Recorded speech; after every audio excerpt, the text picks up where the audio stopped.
For the third time this year, Memphis having lineups look like this with Mike Conley, Anthony Edwards, Jaden McDaniels, Julius Randle, and a big tonight with 3 games.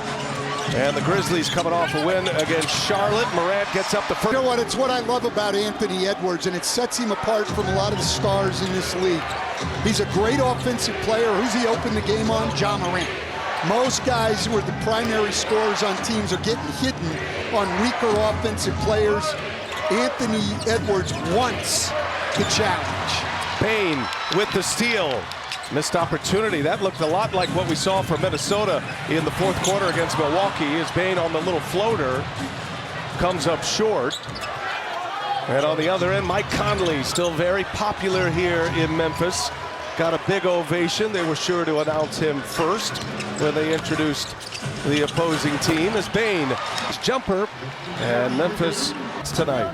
Tomas Ishilo's talking about using more pick and roll with Zach Edey, and especially when he screens for Payne. Hold the screen, Julius Randle knocks one down. But look at Zach Edey run the floor.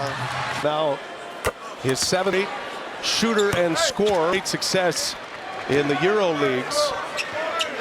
Was in Germany, most recently in Paris, an assistant here with the Grizzlies, and now getting a chance to run the show with the Grizzlies. And hired with not start for Chris Finch and the Minnesota Timberwolves. And this was part of the discussion before the game.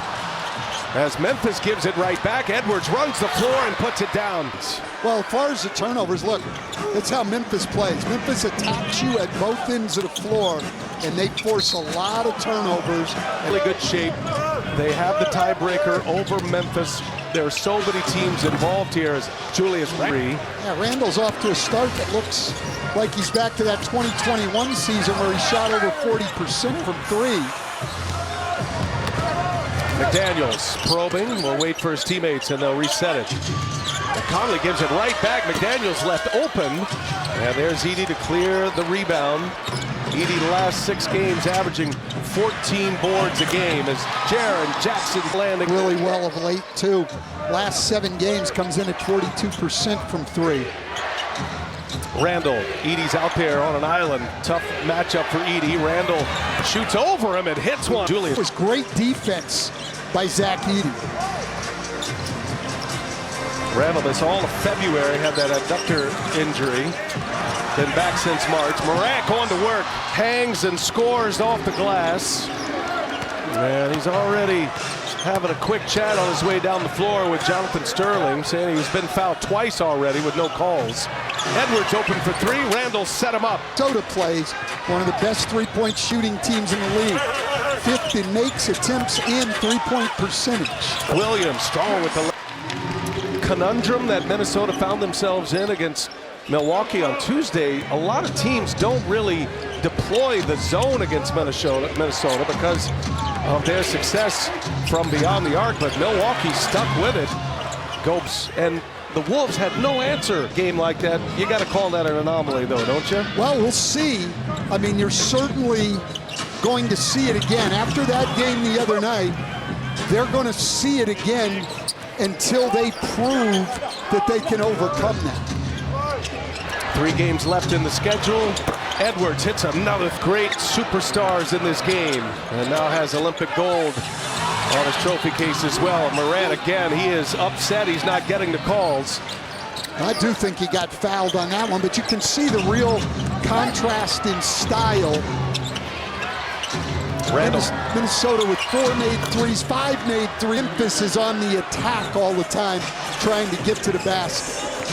8-0 run for the Wolves here, and they lead at 21-13. Morant puts up a 3. Edwards goes to the ground. He basically just told Mike Conley, go play with somebody else right now. I need a minute. I'll tell you what, when he gets the ball back, he'll be fine.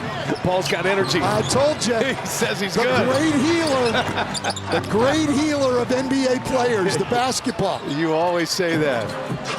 Well, didn't he look good when he got it? Yeah, he was spry.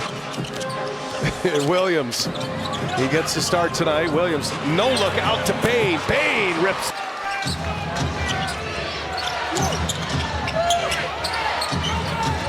Randle getting a lot of touches early in this first quarter. Edwards cuts to the basket. Mistake. Of course you're watching games, but at the end of the day, handle business. We have to focus on Memphis tonight. Nothing else matters. On the other side, Zach Edey told me for Memphis, every game matters. We can't really look past one. No one wants to be in that play-in. We are focused on our next game, guys. Both teams aligned. Moran not watching the standings. Then proceeded to recite where everybody is in the standings. Everybody knows.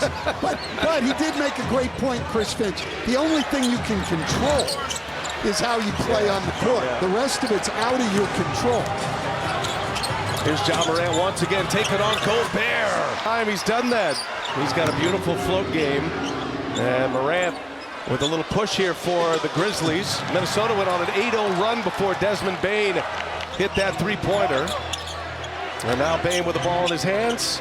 Sends it out to Aldama. First minutes on the floor. And 9 for 15 from 3 here to start. That is an 8-0 Memphis run to answer Minnesota's run. Edwards got knocked above the knee. And that's a whistle in Charlotte. Missed a good chunk of the season as well. They are without two big pieces. Stephanie's going to have more on that a little bit later, but Brandon Clark and Jaden Wells. Naz Reid, his first minutes on the floor, gets his own, and he is fouled. That rating in the league has been at the level we saw him play at last. Under 5 to go in the first quarter, Minnesota by 1. Behind the back, here's Jaren Jackson, same spot from the wing, can't hit it this time. Jaden McDaniels with a rebound. Scottie Pippen Jr. on the floor. He was brilliant for them in our game last week in Miami. He's been playing great. Game just keeps improving, and they get the week off before the playoffs begin, Saturday or Sunday for most teams. Here's Pippen on the drive. That was deflected by DiVincenzo. And nice effort there by Reid to keep it alive. And forces another turnover. Minnesota started 8 of 10 from the field. They've missed their last 6, make it their last 7 now. Still a 1-point lead.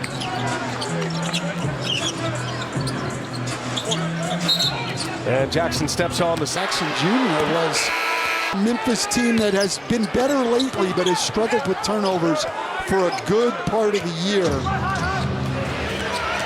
Edwards drives it, hangs with the left hand, no good. Mar Stevens with the rebound. Here's Morant, three-pointer, cash. Paid. Well, and Ja Morant gets loose for a three-pointer to give Memphis the lead. The key point is he's celebrating because he's doing such good things. Games, shoulder, hip, hamstring injuries set him back this year. Here's Jaren Jackson Jr. That strong hand missed it. Alexander Walker secures it. We send it over to Stephanie. Well, you noted the new celebration by Ja Morant. He was asked this morning about it, and he said he's going to keep it. He's not changing it up every game until someone has a problem with it. Of course, he said that tongue-in-cheek, gentlemen. Well, it's a much less expensive version of a celebration, I'll say that, from what we saw in Miami last week. Got hit for a $75,000 fine after a couple of celebrations that didn't abide and align with the NBA. Julius Randle doing a great job on Jaren Jackson Jr.